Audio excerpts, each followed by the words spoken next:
여러분 안녕하십니까? 새누리 TV의 강요엘입니다. 이번 시간에는 야긴과 보아스의 기둥이라는 제목으로 말씀을 드리도록 하겠습니다.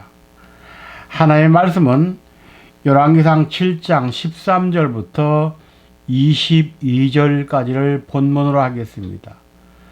내용을 요약하면 15절 저가 녹기둥 둘을 만들었으니 했고, 18절 기둥을 이렇게 만들었고 또 두 줄 석류를 한 그물 꼭대기에 만들었고, 19절 낭실 기둥 꼭대기에 있는 머리의 네 규빗은 백합화 모양으로 만들었고, 그 다음 21절 이 두 기둥을 전에 낭실 앞에 세우되 우편에 기둥을 세우고 그 이름을 야긴이라 하고 좌편에 기둥을 세우고 그 이름을 보아스라 하였다고 성경은 말씀하고 있습니다.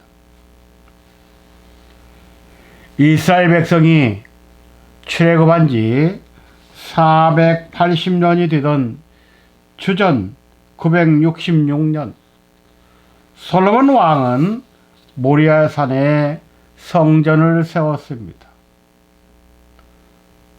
솔로몬이 세운 성전은 이스라엘 선민의 역사에 절정을 이루는 사건이 됩니다. 이것은 단순히 이스라엘의 종교사에 나타나는 사건이 아니라 전 세계를 향한 하나님의 구속사를 그리는 계시의 사건이 되기 때문입니다.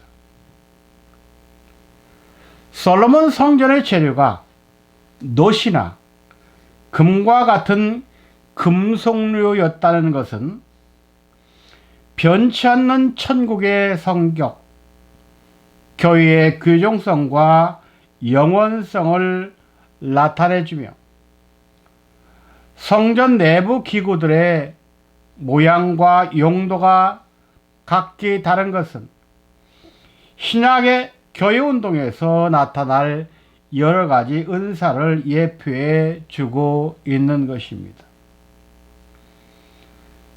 우리는 오늘 그 중에서 특별히 솔로몬 성전 현관에 세운 두 기둥에 대하여 살펴보도록 하겠습니다. 구약에 나오는 모든 개인이나 사건이나 역사는 오늘날 우리들에게 마지막 구속사의 완성과 영역간 구원의 완성인 변화를 이루실 때까지 계속되는 말씀입니다. 이 말씀이 말씀을 듣는 우리들에게 그 말씀대로 이루시고자 하는 하나님의 구속 섭리를 깨닫지 못한 자는 그들은 교회의 신앙 여부나 신앙의 시간이 길고 짧음에 아무 상관없이 또한 하나님의 영원한 천국과도 관계가 없습니다.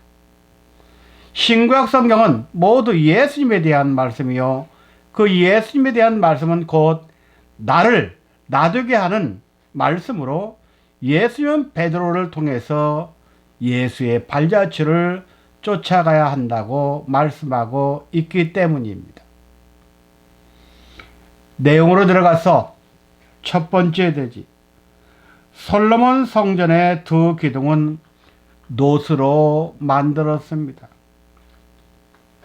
놋은 솔로몬 성전뿐만 아니라 모세 때의 이동 성막에서도 사용된 재료로, 또 다윗이 성전을 지을 때 성전 재료를 많이 준비한 가운데서 특히 놋을 중요한 항목으로 내세웠습니다. 이처럼 성전 건축의 재료에 귀중하게 사용된 놋은 그 의미가 무엇인고 하면 불변과 튼튼함을 상징하는 금속입니다. 그래서 성경에서 놋이 사용된 용례를 찾아보면 이렇습니다. 첫째, 놋은 완악한 죄인을 비유하는 데 사용됐습니다. 예레미야 6장 28절과 이사야 48장 4절입니다. 두 번째로 놋은 죄값으로 받은 극도의 한죄, 가뭄을 가리킵니다. 신명기 28장 23절입니다. 이 성구에서 하늘은 놋이 되고라는 표현을 썼는데 이 말은 극심한 가뭄의 상황을 잘 표현해 주고 있습니다. 셋째로 놋은 부강하고 튼튼한 세상과 그 왕국을 가리킵니다. 다니엘 선자는 헬라 제국이 놋과 같은 나라라고 예표되어 있음을 우리에게 다니엘 2장 39절에서 말해주고 있습니다. 네 번째로 놋은 성도에게 주어진 무기의 힘을 가리킵니다. 믿는 성도들은 적군 앞에서 놋 성벽처럼 강한 난공불락의 요새와도 같다는 말입니다. 예레미야 1장 18절과 19절, 15장 20절에 기록되어 있습니다. 끝으로 다니엘과 사도 요한은 주님의 능력을 표현하는 가운데 그 팔과 발이 빛난 주석, 즉 놋과 같다고 다니엘서 10장 6절과 계시록 1장 15절에서 말씀하고 있습니다. 이처럼 성경에서 놋으로 나오는 의미는 놋은 그 빛이 변하지 않고 강하고 튼튼함을 가리킵니다. 그렇다면 솔로몬 왕이 성전 현관에 세운 두 놋기둥은 오늘날 교회의 영원성과 불변성 그리고 경건성을 나타내 주고 있음을 알 수가 있습니다. 그러므로 예수 그리스도의 교회는 죄인들에게는 소망이요 환난 날에 피할 수 있는 요새요 산성이 된다고 시편 18편 1절과 2절에서는 말씀하고 있습니다. 두 번째 대지, 솔로몬 성전 현관에 세워진 두 기둥의 의미는 무엇인가? 에스겔 성전에 보면은 성전의 기둥들이 1000개씩이나 됨을 알 수가 있습니다. 그러나 솔로몬 왕이 세운 두 놋기둥은 성전 들어가는 입구 좌우에 아주 아름답게 나타나 있는 건물입니다. 이 두 기둥은 문을 달거나 건축물을 받치기 위해 세운 것이 아닙니다. 이 두 놋기둥은 외적인 아름다움과 내적 성전의 품위를 돋보이게 하는데 그 의미가 있습니다. 기둥 꼭대기에 있는 머리의 네 큐빗은 백합화 모양과 석류 200이 줄지은 모양으로 만들어져 있기 때문입니다. 두 기둥 꼭대기에 백합화와 석류로 구성된 것은 바로 교회의 아름다움을 상징해주고 있는 것입니다. 석류의 알맹이는 탄미의 특색이 있고 백합화는 외적 아름다움과 향기의 특색이 있습니다. 그래서 성묘와 백합화는 사람의 눈과 코와 입에 관계된 것들로 사람들로 입에 맛을 느끼게 하고 눈을 기쁘게 하고 코의 향기를 맡게 하여 사람들을 유쾌하게 하는 것들입니다. 튼튼하고 불변부동의 놋기둥에 성묘와 백합화가 조각된 모습은 우리 주 예수 그리스도가 성묘와 백합화의 모습으로 예표되어 있음을 나타내 주시는 것입니다. 성묘는 내적인 미와 맛을 우리에게 주고 백합화는 외적인 미와 멋을 가지게 합니다. 강하고 굳세기가 놋과 같으신 주님은 성도들에게 성묘와 같은 맛을 주고 백합화와 같은 멋을 뽐내는 아름다운 매력이 있습니다. 바로 이것이 교회의 아름다움인 것입니다. 그러므로 아름다운 놋기둥은 아름다운 주님의 교회를 예표하고 있습니다. 해서 교회는 성묘처럼 그 속이 맛이 나야 하고 백합화처럼 그 밖은 아름다움을 지니고 있어야 합니다. 성전 현관에 드러나게 세워진 두 놋기둥은 아름다운 교회를 상징하고 예표하는 것입니다. 참으로 아름다운 것은 숨길 수가 없고 드러날 수밖에 없는 것입니다. 그러므로 주님의 교회는 세상의 빛이고 소금이며 산 위의 성이라고 불리우게 되는 것입니다. 세 번째 대지, 솔로몬 성전의 두 기둥의 이름은 야긴과 보아스입니다. 먼저 야긴의 뜻은 저가 세우리라 입니다. 여기에는 크게 두 가지 내용을 담고 있습니다.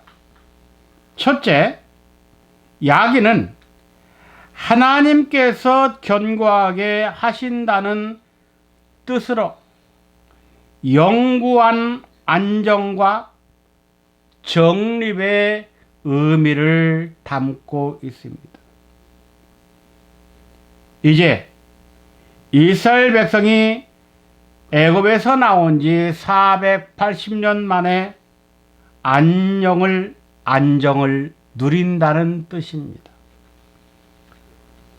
두 번째 야기는 솔로몬 성전의 안정을 의미하며 더 나아가 신약 시대의 교회 운동을 예시하고 있습니다. 주님께서는 친히 말씀하시기를 반석 위에 내 교회를 세운다고 하셨습니다. 음부의 권세가 절대 이길 수 없는 영원한 승리의 교회를 세울 것이라고 마태복음 16장 18절에서 말씀해 주고 있습니다. 그것은 영원한 주님의 십자가 기둥으로 세울 것을 말씀하고 있습니다. 이러한 교회는 인간의 교회가 아닙니다. 예수 그리스도의 피로 사신 교회이기 때문에 하나님의 교회입니다. 마침내 그 교회는 영원한 천상교회, 즉 하늘나라의 교회가 되어야 할 것입니다. 다음으로 보아스에 대해 말씀드립니다. 보아스의 뜻은 그 안에 능력이 있다라는 뜻으로, 이것은 하나님은 나의 힘이라는 뜻입니다. 시편 18편 1절과 2절 그리고 32절에 기록되어 있습니다. 하나님은 믿는 자에게 능력을 주시는 분입니다.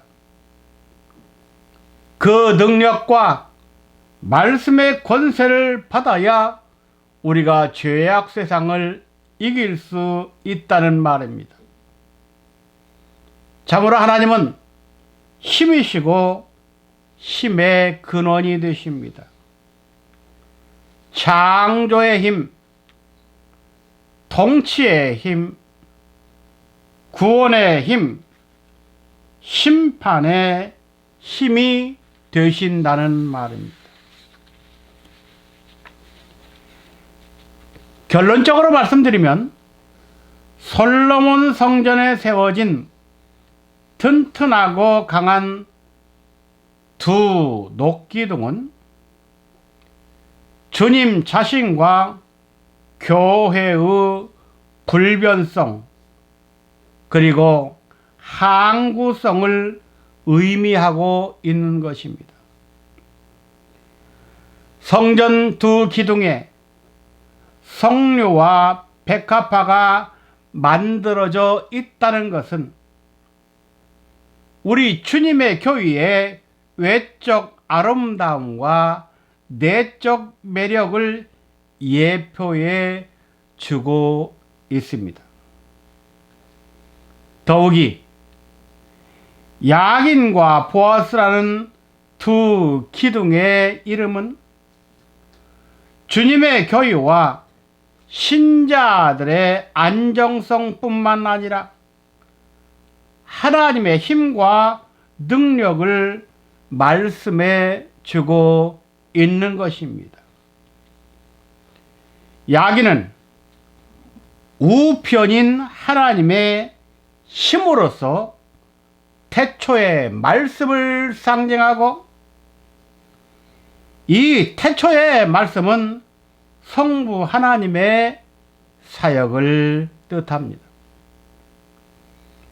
보아스는 좌편으로 하나님의 능력인 진리의 말씀을 상징하고, 이 진리의 말씀은 성자 예수 그리스도의 사역을 우리에게 가르쳐주고 있습니다. 이 야긴과 보아스는 마치 구약 대제사장 가슴에 있는 흉패, 그 흉패 속에 품고 있는 우림과 둠밈과 같은 의미를 지니고 있습니다. 우림이란 뜻은 빛으로 태초의 말씀을 상징하고, 둠밈은 완전함으로 진리의 말씀을 상징합니다. 출애굽기 28장 30절, 너는 빛인 우림과 완전함인 둠밈을 판결 흉패 안에 넣어 아론으로 여호와 앞에 들어갈 때 그 가슴 위에 있게 하라. 아론이 여호와 앞에서 이스라엘 자손의 판결을 항상 그 가슴 위에 둘지니라. 이렇게 대제사장 가슴에 있는 흉패 안에 우림과 둠밈이라는 주사위 같은 돌을 넣어놓은 것을 말합니다. 성령은 풍성한 번성과 결실의 열매로 성부 하나님의 영육간 변화 사역을 상징합니다. 바로 이것이 솔로몬 성전 우편에 있는 야긴으로 태초의 말씀을 의미합니다. 아가서 4장 3절 말씀 보면 내 입술은 홍색실 같고 내 입은 어여쁘고 너울 속에 내 뺨은 석류 한쪽 같구나. 아가서 6장 7절 너울 속에 너의 뺨은 석류 한쪽 같구나 이랬습니다. 여기에서 석류의 관계를 사람의 지체 중 뺨에 해당되게 연속적으로 말씀을 했습니다. 뺨은 사상을 담은 이마를 말합니다. 이것을 사사기 4장 21절과 22절에서는 관자놀이라고 기록되어 있습니다. 이 관자놀이는 영어로 템플을 말합니다. 다시 말하면 뺨은 하나님의 말씀 사상을 담은 이마로 이것은 바로 하나님의 성전을 상징한다는 뜻입니다. 다음으로 백합화는 아름다운 꽃으로 성자 예수 그리스도의 십자가와 부활 사역을 의미합니다.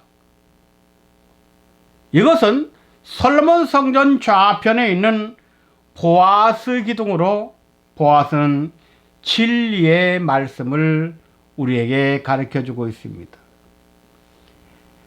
아가서 2장 1절과 2절 말씀 보면 나는 샤론에 수선하여 골짜기에 백합화로다. 여자들 중에 내 사랑하는 가시나무 가운데 백합화 같구나 그랬습니다. 성경에서 수선화나 백합화는 같은 종류의 꽃으로 예수 그리스도의 십자가와 부활 때 사용되는 꽃입니다. 그러므로 성녀는 재림주의 상징을 말하는 꽃이고 백합화는 초림주의 상징하는 꽃임을 알 수가 있습니다. 바로 백합화는 진리의 말씀, 성녀는 태초의 말씀으로 요한복음 4장 23절과 24절에 마지막 때 아버지께 예배드리는 자는 신령과 진정으로 예배드려야겠는데 여기에서 신령과 진정이 바로 태초의 말씀과 진리의 말씀을 상징해 주고 있는 것입니다. 마지막 때 성녀와 백합화는 솔로몬 성전에 세워진 두 기둥의 영적 의미를 담고 있는 것으로 마지막 시대를 살고 있는 우리들은 성부의 변화와 성자의 십자가와 부활이 예수 그리스도의 몸인 교회에 있다는 것을 모두가 다 알 수 있도록 성전 앞 두 기둥으로 우뚝 세워주신 것입니다. 누구든지 성전을 지나가는 자는 두 기둥을 볼 것이요 그 두 기둥의 아름다움을 보면서 우리들에게 두 기둥이 주는 영적 의미는 사랑하는 자들이여 성부 하나님을 통해서 말씀을 받으면 영육간 변화가 됩니다. 사랑하는 자들이여 성자 예수 그리스도의 십자가와 부활을 믿는 자만이 축복이 있습니다 하면서 두 기둥이 우리를 향해서 소리치고 있다는 것을 여러분 모두가 똑같은 마음으로 그 영적 음성을 듣고 예수님의 초림과 재림을 통하여 마지막 구원의 완성자들이 되시기를 주님의 이름으로 부탁함을 드립니다. 감사합니다.